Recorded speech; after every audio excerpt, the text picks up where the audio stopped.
Hello भाई और भौणी मैंने way of investing Odia channel रे आपको स्वागत। तो जितकी भी आम ओडिशार भाई भौणी मैंने आपण मैंने जब ट्रेडिंग शिखा चाहूँगी तो मु कहबी कि आप एठू सेठू कोर्स नेबा अपेक्षा फास्ट कांटेक्ट करंतु मते किंबा आपण मु जहाँ भी वीडियो छाड़ुची ताकू देखंतु जदि न बुझी पारुचंती तो एठी नंबर मध्य अच्छी टेलीग्राम रो अच्छी आउ व्हाट्सएप नंबर मध्य अच्छी ता सांगरे आपण इंस्टाग्राम आईडी मध्य अच्छी ଆପଣ ସେଇଠି କଣ୍ଟାକ୍ଟ କରିପାରିବେ ଯଦି କିଛି ବି ଶିଖିବା ପାଇଁ ଚାହୁଁଥିବେ। ତ ମୁଁ ସଟରଡେ ଆଉ ସଣ୍ଡେ ମୁଁ ଫ୍ରି ରହେ ଆଉ ମୁଁ ଫ୍ରିରେ ଶିଖେଇଦେବି ଖାସ କରିକି ପ୍ରାଇସ୍ ଆକ୍ସନ୍ ଯେଉଁଟାକି ଆଜିକାଲି ମାର୍କେଟରେ ବହୁତ ଚାଲିଛି। ଆଉ ଫଣ୍ଡାମେଣ୍ଟାଲ ଆନାଲିସିସ୍ ତ କେହି ଶିଖିବା ପାଇଁ ଚାହୁଁନାହାନ୍ତି। ଯଦି ଆପଣ ଫଣ୍ଡାମେଣ୍ଟାଲ ଆନାଲିସିସ୍ ହଉ କିମ୍ବା ପ୍ରାଇସ୍ ଆକ୍ସନ୍ ହଉ ଆପଣ ଯଦି ଶିଖିବା ପାଇଁ ଚାହିଁବେ ମୁଁ ଶିଖେଇଦେବି। ଆଉ ଫଣ୍ଡାମେଣ୍ଟାଲ ଆନାଲିସିସ୍ଟା ଟିକେ ଟାଇମ୍ ଲାଗିବ ଆପଣଙ୍କୁ ଶିଖିବା ପାଇଁ, କିନ୍ତୁ ପ୍ରାଇସ୍ ଆକ୍ସନ୍ଟା ମ୍ୟାକ୍ସିମମ୍ ଆପଣ ଯଦି 8 ଦିନ ବି ସମୟ ଦେବେ, ଯଦି ସାଟର୍ଡେ ସଣ୍ଡେକୁ ଆମେ ଯଦି ଇନକ୍ଲୁଡ଼ କରୁଛେ ମାସ ଯାକର, ତ 8 ଦିନ ହେଉଛି ମ୍ୟାକ୍ସିମମ୍। 8 ଦିନରେ ଆପଣ କିଛି ନହେଲେ ବି ବହୁତ ଡିସେଣ୍ଟ ନଲେଜ୍ ଆପଣଙ୍କ ପାଖରେ ଆସିଯିବ। କ'ଣ ପାଇଁ କି ଖାଲି ଏମିତି ନୁହଁ କି କେବଳ ଯେଉଁ 8 ଦିନ ଆମେ ପ୍ରାକ୍ଟିସ୍ କରିବା କି କ'ଣ ସେଥିରେ ହିଁ ଶିଖିବେ, ସେମିତି ନୁହଁ। 8 ଦିନ ଯେଉଁଟା ହେବ କ୍ଲାସ୍ କାଇଣ୍ଡ ଅଫ୍ କିମ୍ବା କନଭରସେସନ୍ କିଛି ବି ହେଉ, ଆମେ କଲା ପରେ ଆପଣ ସେଟା ନିଜେ ତାକୁ ପ୍ରାକ୍ଟିସ୍ କରିବେ। ଅଫଲାଇନ୍ରେ ହେଉ କି ଅନଲାଇନ୍ରେ ହେଉ ଯେମିତି ବି କରନ୍ତୁ, ମୁଁ ଆପଣଙ୍କୁ ଜଣାଇଦେବି। ଫାଷ୍ଟରେ ପଇସା ଲଗାଇବା ଜମା ଦରକାର ନୁହଁ। ମାନେ ନିଜ ଇଚ୍ଛା କଲେ ବି ପଇସା ଲଗାଇବେନି, କିମ୍ବା ଆଉ ଜଣେ ଯଦି କେହି କହୁଛି ତାହେଲେ ତ ଛାଡ଼ି ଦିଅନ୍ତୁ, ହେଲା ନା। ପଇସା ଆପଣ ଯାଇକି ବ୍ୟାଙ୍କରେ ଏଫ୍ ଡ଼ି କରିଦିଅନ୍ତୁ। କଥାରେ ଅଛି ନା, ନିଜ ବୁଦ୍ଧିରେ ଘାସ କାଟିବା ଭଲ, ମାନେ ଅନ୍ୟ ବୁଦ୍ଧିରେ ଘୋଡ଼ା ଚଢ଼ିବା ଅପେକ୍ଷା। ତ ଠିକ୍ ଅଛି, କଥା ବହୁତ ହେଇଗଲା, ଆମେ ଆଗକୁ ଯିବା। କାଲିକା ଭିଡ଼ିଓଟା ଯଦି ଆପଣ ଦେଖିଛନ୍ତି କି ନ ଦେଖିଛନ୍ତି ମୁଁ କହିପାରିବିନି। ସେଇଟା ଗୋଟେ କ୍ୟାଣ୍ଡେଲ ଉପରେ ହେଇଥିଲା, ଯେଉଁଟାକି ତାକୁ ଆମେ ମାରୁବଜୁ କ୍ୟାଣ୍ଡେଲ କହିଥାଉ। ଆଜି ଆଉ ଗୋଟେ କ୍ୟାଣ୍ଡେଲ ଉପରେ ଆଜି ହେଉଛି, ଯେଉଁଟାକୁ କି କୁହାଯାଉଛି ହ୍ୟାମର କ୍ୟାଣ୍ଡେଲ କିମ୍ବା ହ୍ୟାଙ୍ଗିଂ ମ୍ୟାନ୍। ଓକେ, ହ୍ୟାମର କ୍ୟାଣ୍ଡେଲ କିମ୍ବା ହ୍ୟାଙ୍ଗିଂ ମ୍ୟାନ୍। ଆଜି ତା ଉପରେ ଆମେ ଟିକେ ଡିସ୍କସ୍ କରିବା। ସେଇଟା କ'ଣ ଦେଖିବା ପାଇଁ ଗଲେ ଦୁଇଟା ଯାକ ଜିନିଷ ସମାନ, କିନ୍ତୁ ତାର ପୋଜିସନକୁ ନେଇକି ଟିକେ ନା ଚେଞ୍ଜ ହୁଏ। Okay, hanging man. ଓକେ, ଠିକ୍ ଅଛି। ତ ଚାଲନ୍ତୁ ବେଶୀ ଲେଟ୍ କରିବାନି, ଭିଡ଼ିଓଟାକୁ ଆଗକୁ ବଢ଼ାଇବା। କାଲିକା ଭିଡ଼ିଓଟା ଏମିତି ବହୁତ ଲମ୍ବା ହେଇଗଲା, ମୁଁ ଚାହୁଁନଥିଲି ଭିଡ଼ିଓ ଲମ୍ବା ହଉ। ଆଉ ଯେହେତୁ ଚୁଟି ଫୁଟି କାଟି ଦେଇଛି, ମୁଁ ନଣ୍ଡା ହେଇଯାଇଛି, ତ ଆଜି ଫେସ୍ କ୍ୟାମ୍ କରୁନି, ୱିଦାଉଟ୍ ଫେସ୍ କ୍ୟାମ୍ରେ କରୁଛି। ଚାଲନ୍ତୁ ଆଗକୁ ବଢ଼ିବା। ଦେଖନ୍ତୁ ହ୍ୟାମର କ୍ୟାଣ୍ଡେଲ, ଦେଖନ୍ତୁ କ୍ୟାଣ୍ଡେଲ ଷ୍ଟିକ୍ ବିଷୟରେ ମୁଁ ଜଣାଇଥିଲି, ଆପଣ ଭିଡ଼ିଓ ପାଇଯିବେ, ପୂର୍ବରୁ ପଡ଼ିଥିବ, ହେଲା। ତାପରେ ହେଉଛି ତାପରେ ମାରୁବଜୁ କ୍ୟାଣ୍ଡେଲ ଦେଖିଲେ। ଆଜି ଆମେ ଦେଖିବା ହ୍ୟାମର କ୍ୟାଣ୍ଡେଲ ଆଉ hanging man. Okay, hanging man ଆଉ ହ୍ୟାମର କ୍ୟାଣ୍ଡେଲ ଏଇଟା କାହାକୁ କୁହାଯାଉଛି। ଦେଖନ୍ତୁ ଫାଷ୍ଟ କଥା ହେଉଛି ଆମେ ବୁଝିବା ହ୍ୟାମର କ୍ୟାଣ୍ଡେଲ କ'ଣ। ଆଉ ଏଇଟାକୁ ଖାଲି ହ୍ୟାମର କ୍ୟାଣ୍ଡେଲ ନୁହଁ, ଯଦି ଏଇ ଟାଇପ୍ର କ୍ୟାଣ୍ଡେଲ ଆଉ ବି କିଛି ଯଦି କେଉଁଠି ଫର୍ମ ହେଉଛି, ତ ଆପଣ ତାକୁ ଦେଖି ଜାଣିପାରିବେ ନାହିଁ ମାର୍କେଟର ସେଣ୍ଟିମେଣ୍ଟ କ'ଣ ଚାଲିଛି କ'ଣ ନୁହଁ, ହେଲା। ତ ସପୋଜ ଦେଖନ୍ତୁ ଗୋଟେ କ୍ୟାଣ୍ଡେଲ ଏମିତି କେତେଟା ଫର୍ମ ହୁଏ। ଫାଷ୍ଟ ଆମେ ଗ୍ରୀନ୍ କ୍ୟାଣ୍ଡେଲର ସିନେରିଓକୁ ନେଇକି ଦେଖିବା। ଦେଖନ୍ତୁ ମାର୍କେଟ ଓପନିଂ ହେଲା ଏଇଠି। ଓକେ, ଓପନିଂ ହେଲା ପରେ ପ୍ରାଇସ୍ କିଛି ସମୟ ତଳକୁ ଆସିଲା। ସପୋଜ ଆପଣ ମାନି ନିଅନ୍ତୁ ଓପନିଂ ହେଲା 100ରେ, ପ୍ରାଇସ୍ ତଳକୁ ଆସିଲା 60, 60ରୁ ପୁଣି ଉପରକୁ ଗଲା ମାନେ କ'ଣ, ଯେତେବେଳେ ଯେକୌଣସି ଜିନିଷର ପ୍ରାଇସ୍ ଉପରକୁ ଯାଇଥାଏ ମାନେ ତାର ଡିମାଣ୍ଡ ଅଧିକ ହେବା ଫଳରେ ତାର ଅଧିକ ପ୍ରାଇସ୍ ବଢ଼ିଯାଇଥାଏ। ଓକେ, ତ ସିମ୍ପଲ୍, ଯଦି ପ୍ରାଇସ୍ ଉପରକୁ ଯାଉଛି ତାହେଲେ ମାର୍କେଟରେ ଡିମାଣ୍ଡ ଅଛି, ଯଦି ପ୍ରାଇସ୍ ତଳକୁ ଆସୁଛି ତାହେଲେ ମାର୍କେଟରେ ସପ୍ଲାଇ ଅଧିକ ଅଛି, ଏଇଟା ଜାଣିବେ। Okay, green candle that means demand ଅଧିକ, red candle that means supply ଅଧିକ। ଓକେ, ତ ଯେହେତୁ ଏଇଠି ଓପନିଂ ଥିଲା 100ରେ, ତଳକୁ ଆସିଲା 60 ପର୍ଯ୍ୟନ୍ତ, କିନ୍ତୁ ବର୍ତ୍ତମାନ ସେ ଉପରେ ଯାଇକି କ୍ଲୋଜିଂ କଲା କେଉଁଠି 130। ଓପନିଂ ଏଇଟା लो, ଏଇଟା କ୍ଲୋଜିଂ ପ୍ଲସ୍ ହାଇ ମଧ୍ୟ ଏଇଟା। ଓକେ, ଏଇଟା ଏତିକି ହେଇଥାଇପାରେ, ଟିକେ ବି ହେଇଥାଇପାରେ। ଦେଖନ୍ତୁ ପ୍ରପର ଏଇଭଳିଆ କ୍ୟାଣ୍ଡେଲ ଆପଣଙ୍କୁ ମିଳିବ ବୋଲି କିଛି ମତଲବ ନାହିଁ। ଲାଞ୍ଜଟା କିମ୍ବା ଷ୍ଟିକ୍ଟା ଯେତେ ଲମ୍ବା ଥିବ ତଳକୁ, ତାମାନେ କ'ଣ ତଳୁ ବାଇଙ୍ଗ ପ୍ରେସର ଆସିଲା। ଓକେ, ତଳୁ କ'ଣ ଆସିଲା, ବାଇଙ୍ଗ ପ୍ରେସର ଆସିଲା। ସେଇପାଇଁ ବାଇଙ୍ଗ ପ୍ରେସର ଆସିବା ଫଳରେ ପ୍ରାଇସ୍ଟି ପୁଣି ଉପରକୁ ପଳେଇ ଆସିଲା। ଓକେ, ପ୍ରାଇସ୍ଟି ପୁଣି ଉପରକୁ ପଳେଇ ଆସିଲା, ଓପନିଂରୁ ବି ଉପରକୁ ଗଲା। ତ ଏଇଟା କଲର୍ କ'ଣ ହେଇଯିବ, ଏଇଟା ଗ୍ରୀନ୍ ହେଇଯିବ। ଯେତେବେଳେ ମନେ ରଖିବେ ଓପନିଂ ତଳେ ରହିଲା, କ୍ଲୋଜିଂ ଉପରେ ରହିଲା, ତାହେଲେ କ୍ୟାଣ୍ଡେଲଟା ଗ୍ରୀନ୍ ହେଇଯିବ। आउ जेतेबेले ओपनिंग ऊपर रहिला क्लोजिंग तले हैला ताले कैंडलटा रेड हो जिवो ओके एटा सिंपल कथाटे मन रखंतु आउ गोटे जिनस मु आपनको एठी कहि दउची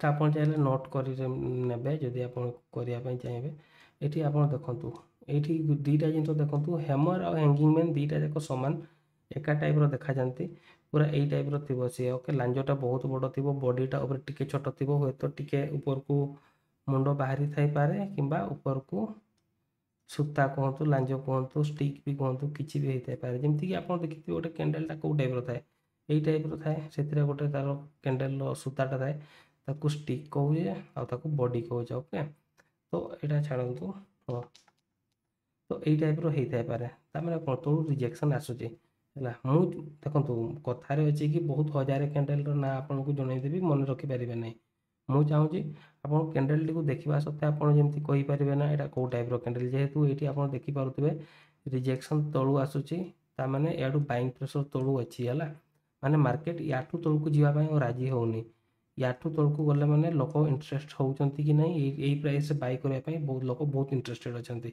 ତ ଯେହେତୁ ଏଇ ପ୍ରାଇସ୍ରେ ଲୋକମାନେ ବାଇ କରୁଛନ୍ତି ତ ଅବଭିୟସଲି ପ୍ରାଇସ୍ଟା ସେଇଠୁ ଆଉ ତଳକୁ ଯିବ ନାହିଁ ହେଲା ନା ଯେତେବେଳେ ସପୋଜ ଆପଣ ମାର୍କେଟରେ ଭାବି ନିଅନ୍ତୁ ପିଆଜ କିଲୋ 60 ଟଙ୍କା ବିକ୍ରି ହେଉଥିଲା ତାପରେ ଧୀରେ ଧୀରେ ଆସିଲା 30 ଟଙ୍କା ତାପରେ 20 ଟଙ୍କା ଯେତେବେଳେ 60 ଟଙ୍କା ଥିଲା ଲୋକମାନେ ବିଶ୍ୱାସ କରନ୍ତୁ ଲୋକ ପଖାଳରେ ଗୋଟେ ଗୋଟେ ପିଆଜ ଚୁବେଇ ଗଲା ବେଳକୁ ଯେତେବେଳେ 60 ଟଙ୍କା ହେଲା ଲୋକ ତରକାରୀରେ ଗୋଟେ ପିଆଜ ପକାଉଛନ୍ତି ହେଲା ନା 30 ଟଙ୍କା ହେଲା ବେଳକୁ ଟିକେ ଆଉ ଟିକେ ଖର୍ଚ୍ଚ କଲେ 20 ଟଙ୍କା ହେଲା ବେଳକୁ ଲୋକ ଜାଣିଦେଲେ ଭାଇ 20ରୁ ଆଉ ତଳକୁ ଆସିବ ନାହିଁ ପ୍ରାଇସ୍ ତ ଏଥିରେ ଲୋକ ପ୍ରବଳ ଖର୍ଚ୍ଚ କଲେ ଧୀରେ ଧୀରେ କ'ଣ ହେବ ତାର ଡିମାଣ୍ଡ ବଢ଼ିବ ଯେକୌଣସି ଜିନିଷଟା ସିନା ପିଆଜଟା ହେଇଗଲା ଯଦି ଆଉ କିଛି ଜିନିଷ ଆପଣ ମନେ କରନ୍ତୁ ସପୋଜ ସୁନା ଦାମ କ'ଣ ଗୋଲ୍ଡ ପ୍ରାଇସ୍ ଯେତେବେଳେ ସପୋଜ ଅଛି ଏଇନା 40,000 ଓକେ 40,000 ଅଛି ଅଧିକ ପ୍ରାଇସ୍ ଲୋକ କେହି କିଣିବେ ଆପଣ ଭାବୁଛନ୍ତି କେହି କିଣିବେନି ଉଲ୍ଟା ଲୋକ ବିକ୍ରି କରିଦେବେ କ'ଣ ପାଇଁ ନା ଭାଇ ମୁଁ କିଣିଥିଲି 20,000ରେ 20,000 କିଣିଥିଲି ବର୍ତ୍ତମାନ ପ୍ରାଇସ୍ ଆସିକି ପହଞ୍ଚିଲାଣି 40,000 ମୁଁ ବିକ୍ରି କରିଦିଏ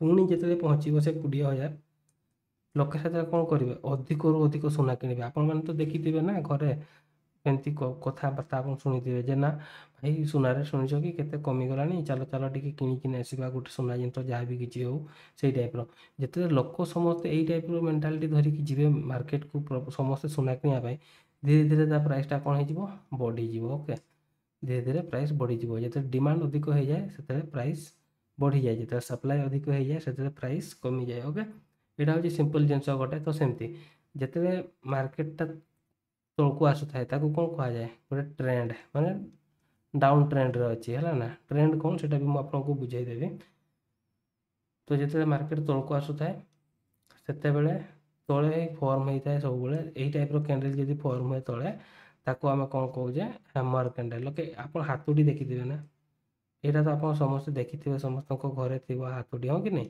ହାତୁଡ଼ି ତ ଏଇଟା ହାତୁଡ଼ି ଭଳିଆ ଦେଖା ହେଉନି କି ହାତୁଡ଼ି ଯେତେବେଳେ ଏଠି ପଡ଼େ କ'ଣ କୁହନ୍ତି ବଟମ୍ ଆଉଟ୍ ହେଇଗଲା ଓକେ ତ ହାତୁଡ଼ି ବାଜିଲା ପରେ ପୁଣି ପ୍ରାଇସ୍ଟା ଉପରକୁ ଯିବ ହେଲା ତାର ମାନେ ହିଁ ଏଇଟା ଏଇଠି ମାନେ କ'ଣ ପ୍ରାଇସ୍ ୟା ତଳକୁ ଯିବା ପାଇଁ ରାଜି ନାହିଁ ଏଇଠି ବାୟର୍ସ ମାନେ ଆସିଗଲେଣି ଏଇଠି ଏଇ ପ୍ରାଇସ୍ରେ ବାୟର ସମସ୍ତେ ମାନେ ବାଇ କରିବା ପାଇଁ ରେଡ଼ି ଅଛନ୍ତି ଆଉ ଯେତେବେଳେ ପ୍ରାଇସ୍ ଖସୁଥିଲା ଏଇଟା ଗୋଟେ ଅନଜଷ୍ଟିଫାଏଡ୍ ପ୍ରାଇସ୍ ଥିଲା ସେଇଠି କେହି ବାଇ କରିବା ପାଇଁ ଟ୍ରାଏ କରୁନଥିଲେ କିମ୍ବା କେହି ଇଣ୍ଟରେଷ୍ଟେଡ଼ ବି ନଥିଲେ କିନ୍ତୁ ବର୍ତ୍ତମାନ ସମସ୍ତେ ଇଣ୍ଟରେଷ୍ଟେଡ଼ ଅଛନ୍ତି ଓକେ ତ ସେଇ ସକାଶେ ପ୍ରାଇସ୍ଟି ଏଇଠୁ ବଢ଼ିକି ଯାଇଥାଏ ସେମିତି ତ ଯେତେବେଳେ ତଳେ ଫର୍ମ ହୁଏ ତାକୁ କୁହାଯାଏ ହ୍ୟାମର ଆଉ ଯେତେବେଳେ ସେମ୍ ଜିନିଷ ଉପରେ ଫର୍ମ ହେଇଥାଏ ଏଠି ତାକୁ କୁହାଯିବ ହ୍ୟାଙ୍ଗିଂ ମ୍ୟାନ୍ ଓକେ ମାନେ ପ୍ରାଇସ୍ ଉପରକୁ ଯାଉଛି ମାନେ ଅପ୍ ଟ୍ରେଣ୍ଡରେ ଚାଲିଛି ମାର୍କେଟ ଆଉ ଯେତେବେଳେ ସେଇଠି ହେଇଗଲା ଏଇ ଟାଇପ୍ର କ୍ୟାଣ୍ଡେଲ ଗୋଟେ ଫର୍ମ ତାକୁ ହ୍ୟାଙ୍ଗିଂ ମ୍ୟାନ୍ ଯେମିତି ଗୋଟେ ଲୋକଟା ଯଦି ସୁସାଇଡ଼୍ କରିବ କେମିତି ଦେଖାଯିବ ସିଏ ଏଇଭଳିଆ ଦେଖାଯିବ କି ନାହିଁ ତା ବେକରେ ସୂତା ପଡ଼ିଥିବ ଛାଡ଼ ଏମିତି କଥା ନାହିଁ ତ ଫାଲତୁ କଥା କହିବାନି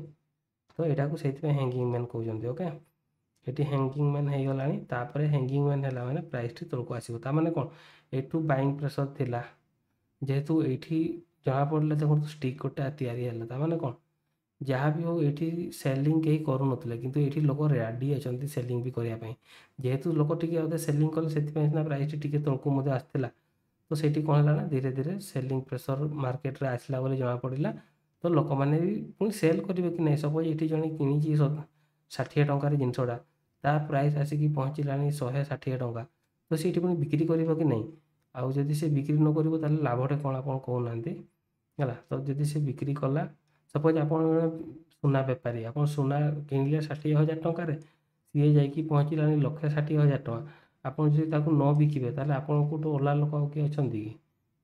ଆପଣ ବିକ୍ରି କରିବେ ନା ଆଉ। ତ ଠିକ୍ ଅଛି, ଯେତେବେଳେ ପ୍ରାଇସ୍ ଅଧିକ ସମସ୍ତଙ୍କୁ ଲାଗିଲା, ଯେତେବେଳେ ବିକ୍ରି କରିବା ଷ୍ଟାର୍ଟ କଲେ ସେଇ ଟାଇମ୍ରେ ପ୍ରାଇସ୍ ଖସିଯିବ। ଓକେ, ତ ଏଇଟା ତ ଗୋଟେ ସିମ୍ପଲ୍ ସା କନସେପ୍ଟ ହେଇଗଲା। ତ ବର୍ତ୍ତମାନ ଚାଲନ୍ତୁ ଆମେ ଏଟାକୁ ଦେଖିବା ରିଅଲ୍ ଟାଇମ୍ରେ କ'ଣ ଅଛି ହେଲା। ଆଜି ଦେଖନ୍ତୁ, ଆଜି ବ୍ୟାଙ୍କ ନିଫ୍ଟି କୌଣସି ଷ୍ଟକ୍ ଉପରେ ମୁଁ ଆପଣଙ୍କୁ ଚାହିଁଲେ ଦେଖେଇ ପାରିଥାନ୍ତି, କିନ୍ତୁ ଯେହେତୁ ଏଇଟା ପବ୍ଲିକ୍ ଡୋମେନ୍ରେ ପଡ଼ୁଛି ଭିଡ଼ିଓଟା, ହୁଏତ ଏଇଟା ଆମେ ଜୁମ୍ କ୍ଲାସ୍ରେ କିମ୍ବା ଆଉ କେଉଁଠି ହୁଏତ ମୁଁ ସେଇଟା ଡିସ୍କସ୍ କରିଦେଇ ପାରନ୍ତି, କିନ୍ତୁ ଏଇଠି ହେଇପାରିବ ନାହିଁ, କାହିଁକିନା ଭାଇ ଆମ ଉପରେ ଚଢ଼ଉ ପଢ଼ଉ ହେଇଯିବ ହେଲା। ତ ଠିକ୍ ଅଛି, ଚାଲନ୍ତୁ ଆପଣ ଦେଖନ୍ତୁ ଏଇଠି ମୁଁ ତାକୁ ଲାଇନ୍ କରିଦେଇଥିଲି। ଓକେ, ଏଟାକୁ ଟିକେ ସାଇଡ଼୍ କରିଦେବା। ଏଇଠି ଦେଖନ୍ତୁ, ଏଇଟା ଗୋଟେ କ୍ୟାଣ୍ଡେଲ୍ ଆପଣଙ୍କୁ ହ୍ୟାମର୍ ଟାଇପ୍ର ଦିଶୁଛି କି ନାହିଁ କୁହନ୍ତୁ। ଏଇଟା ଆଜିକାର ଚାର୍ଟ, ଆପଣ ମଧ୍ୟ ଯାଇକି ଦେଖିପାରିବେ 5 ମିନିଟ୍ ଟାଇମ୍ ଫ୍ରେମ୍ରେ। ଏଇଠି ଆପଣ ଦେଖନ୍ତୁ, ଏଇ କ୍ୟାଣ୍ଡେଲ୍ଟିକୁ ଆପଣ ଦେଖନ୍ତୁ, ଏଇଟା ହ୍ୟାମର୍ ଭଳିଆ ଦିଶୁଛି କି ନାହିଁ ମୋତେ କହିଲେ ଦେଖିବା କମେଣ୍ଟ କରିକି। ଏଇଟା ହ୍ୟାମର୍ ଭଳିଆ ଦିଶୁଛି କି ନାହିଁ, ଠିକ୍ ଅଛି। ତ ଏଇଟା ହେଉଛି କ'ଣ ହ୍ୟାମର୍। ଓକେ, ତ ଏଇଠି ଯେତେବେଳେ ହ୍ୟାମର୍ଟା ହେଲା, ଆଉ ଯେକୌଣସି ହ୍ୟାମର୍ଟା ହେଲା ମାନେ ତା'ର ଟାର୍ଗେଟ୍ କ'ଣ ଦେଖନ୍ତୁ। ଏଇଠି ହ୍ୟାମର୍ ଉପରକୁ ଯେତେବେଳେ ପ୍ରାଇସ୍ ଯିବ ଆପଣ ସେଠି କ'ଣ କରିବେ, ବାଇ କରିବେ। ଯଦି ସପୋଜ୍ ଏଠି ବାଇ କଲେ ତା'ର ଷ୍ଟପ୍ ଲସ୍ ହ୍ୟାମର୍ର ଯେଉଁଠି ଷ୍ଟିକ୍ର ଏଣ୍ଡିଂ ତଳକୁ ହେଲା ନା, लो ପଏଣ୍ଟ, ସେଟା ହେଉଛି ହ୍ୟାମର୍ର ଏଣ୍ଡିଂ, ମାନେ ସରି ହ୍ୟାମର୍ର ଷ୍ଟିକ୍। ଓକେ, ଏଠି ହେଲା ଆମ ଏଣ୍ଟ୍ରି, ଏଠି ଆମ ଏଣ୍ଟ୍ରି ହେଲା, ତା ଉପରକୁ ଗଲା। ଦେଖ 60 ପଏଣ୍ଟର ଷ୍ଟପ୍ ଲସ୍ରେ ଏଠି ଦେଖିପାରୁଥିବେ 60 ପଏଣ୍ଟର ଷ୍ଟପ୍ ଲସ୍ 240 ପଏଣ୍ଟ, ମାନେ 624 1:4, ମାନେ 60 ଟଙ୍କାରେ 40 ଟଙ୍କା, ମାନେ 240 ଟଙ୍କା ଆପଣଙ୍କୁ ମିଳିଲା। ଓକେ, ଏଇଟା ତ ହେଲା ଗୋଟେ ଏକ୍ଜାମ୍ପଲ୍। ତାପରେ ଏଠି ଆଉ ଗୋଟେ ଏକ୍ଜାମ୍ପଲ୍ ଏଠି ଅଛି, ଦେଖନ୍ତୁ ହ୍ୟାମର୍ ବି ହେଲା କେଉଁଠି ଦେଖନ୍ତୁ, ମାର୍କେଟ ଉପରକୁ ଗଲା, ଟିକେ ତଳକୁ ଆସିବା ପାଇଁ ଟ୍ରାଏ କରୁଥିଲା, ଏଇଠି ହେଲା। ଆଉ ଗୋଟେ ଯଦି ଆମେ ହ୍ୟାମର୍ ଦେଖିବା, କାଇଣ୍ଡ ଅଫ୍ ଏଇଟା ହ୍ୟାମର୍ରେ କନସିଡର କରାଯାଇପାରିବ ନାହିଁ, ଏଇଟା କାଇଣ୍ଡ ଅଫ୍ ଡଜି ଟାଇପ୍ର ହେଇଯାଉଛି। ତଥାପି ଦେଖନ୍ତୁ, ଏଠି ମୁଁ କହିଥିଲି ନା ଖାଲି ହ୍ୟାମର୍ ବୋଲିକି ନୁହଁ, ସେଇଭଳିଆ ନୁହଁ, ସେଇଠି ଆଉ କିଛି କ୍ୟାଣ୍ଡେଲ୍ ବି ଆପଣଙ୍କୁ ଦେଖାଯାଇପାରେ। ଓକେ, ଏଠି ଆପଣ ନିଜେ ଦେଖନ୍ତୁ, ଏଇଥିରେ ଏଇ ଜୋନ୍ଟା ଆପଣ ଦେଖିଲେ କ'ଣ ଭାବିବେ, କ'ଣ ଆପଣଙ୍କ ମାଇଣ୍ଡରେ କ'ଣ ଆସୁଛି କହିଲେ?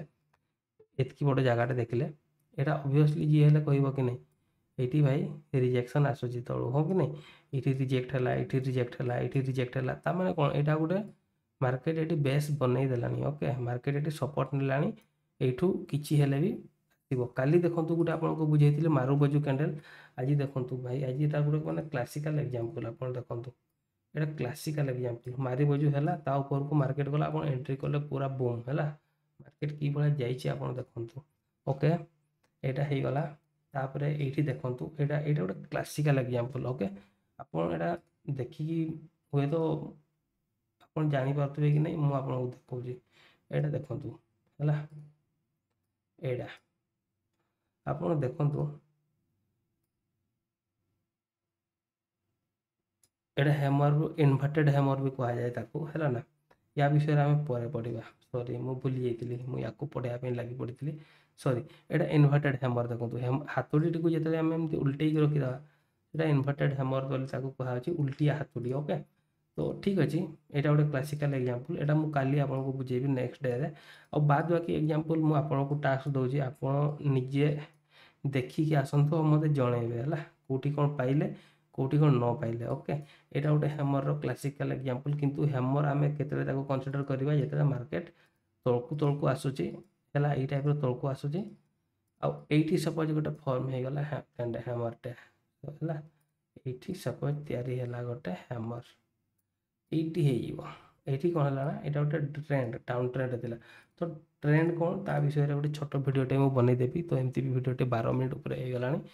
तो thanks for being here, take care, keep trending, keep growing, bye bye. निजर ध्यान रखु, निज फैमिली ध्यान रखु, ता सहित निज वेल्थ भी ध्यान रखु। ओके, क्या इज्जत आ पैसा गोटे एमती जिनस मनीष मरीगला भी कम आसे है ना। जदि आप ना भल थी मार्केट रे, आपणकर बैंक बैलेंस थी आपण पाखे, ताहले आपको नेक्स्ट जनरेशन भल सर्वाइव कर। सपोज आम ना खराब कर पड़ी क्या लुटी देता, क्या चोरी कर नहीं, ତାପରେ ଯଦି ଆମେ କିଛି ହେଇଗଲା, ଆମେ ଥିବା ପର୍ଯ୍ୟନ୍ତ ହୁଏତ କେହି କିଛି କହିବେନି। କ'ଣ ପାଇଁ ନା ଭାଇ ପକେଟରେ ପଇସା ଅଛି, କିନ୍ତୁ ଆମେ ଲୋକଙ୍କଠୁ ଟାଉଟରି କରି ଦାଦାଗିରିକି ପଇସା ନେଉଛେ। ହୁଏତ ଆମ ସାମ୍ନାରେ କେହି ନ କହିପାରନ୍ତି, କିନ୍ତୁ ତୁମେ ଭାବ ଆମେ ଚାଲିଗଲା ପରେ ଛୁଆ ପିଲା ଉପରେ, ସ୍ତ୍ରୀ ଉପରେ କ'ଣ ପଡ଼ିବ ଲୋକଙ୍କର ନଜର, ହଁ କି ନାହିଁ? ତ ସେଇଟା ହେଲା କଥା। ତ ନାଁଟେ ଭଲ ରଖିବେ, ଆଉ ୱେଲ୍ଥ ତାକୁ ମଧ୍ୟ ସମ୍ଭାଳିକି ରଖିବେ। ଓକେ, ତ take care, keep grinding, keep growing. Bye bye. ପୁଣି ଥରେ ଦେଖା ହେବ କାଲିକା ଭିଡ଼ିଓରେ।